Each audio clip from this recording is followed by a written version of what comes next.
I first became an activist when I was about 30 years old. I started working for a magazine called We Media for people with disabilities, and before that I'm a disability activist. I have cerebral palsy.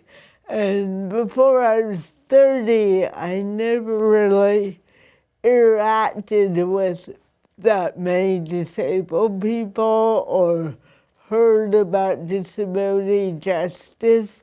Like many disabled people in their teens and 20s, we grow up sort of pretending that we're able-bodied and trying to fit in.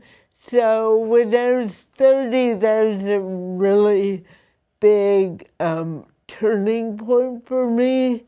I'm a writer and a poet. I became a poet when I was about 19. So until Trump got elected, actually, all of my activism was based around writing and poetry. I co-edited the first anthology of poets with disabilities called Beauty is a Verb, and I formed a disability caucus at the Association for Writers Conference, and I've done a lot of work in disability poetics and activism as a form of poetry and writing. And then it wasn't until Trump was elected that I joined Rise and Resist and started doing direct action.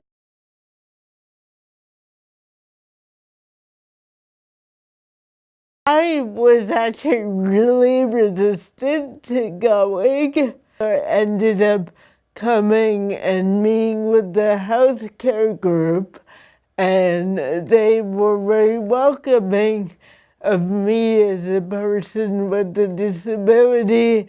And I met Annette, who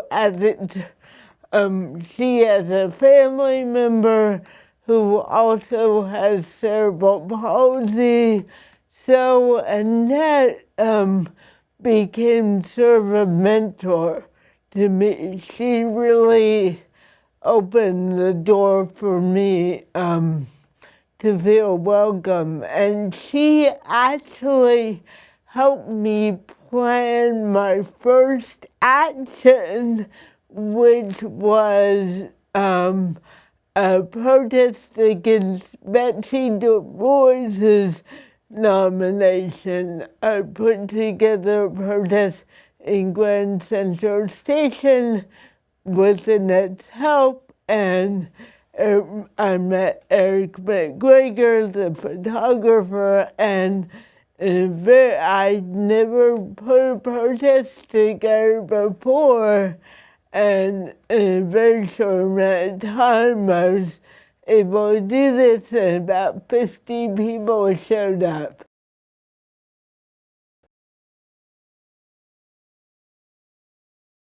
The one person who was a little critical was our son Jeffrey, who is very, very liberal, but was sick of hearing the words Trump and Rise and Resist in every sentence that came out of his parents' mouth. And it was actually, Rise and Resist was a real bonding experience for me and my husband, because we have different interests and we have different sets of friends. So we can have a mutual set of interests, a mutual social circle. So there's actually bonding, very bonding for us.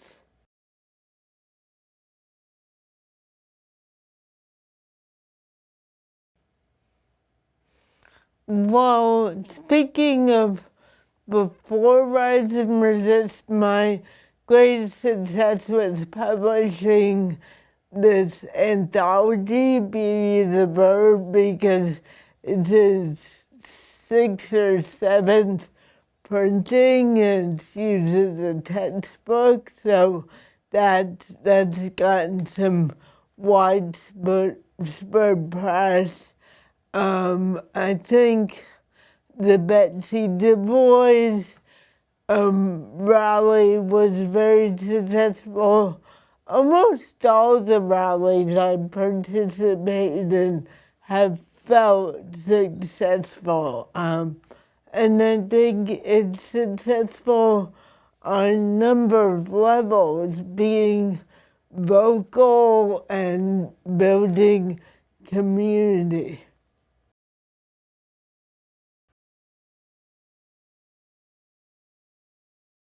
That's why I was saying I really didn't want to join Rise and Resist at first, because my experience with all activism has been everybody except the disabled people.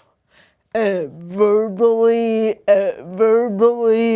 every group is named but the disabled people, and disabled people, me included, who are activists, believe we're a minority, not a problem, and we should be treated like a minority, not negatively, but we should be fought for on the same basis as civil rights, gay rights, people of color. And a lot of people, even people in the movement, just aren't there yet. They don't really conceive that.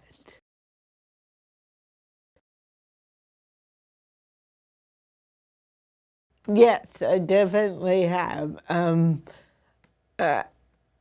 Rise and Resist happened at a time where organically I became about 45, and a lot of my friendships were shifting. Some of my friends passed away, actually. Others moved. Other friendships broke up. So by coming to Rise and Resist, I made some new friendships. They're very valuable to me. They're really important. I was going to say one other thing. The negative side of that is I'm still really tight with my older friends, but and this is a thing in the movement, I have a lot of impatience for people who are not doing anything. I get really frustrated and just frustrated. Because I think you can do something, no matter how. I mean, you don't have to act like everyone Rise and Resist does and do things constantly, but you can do. Everybody can make a phone call once in a while.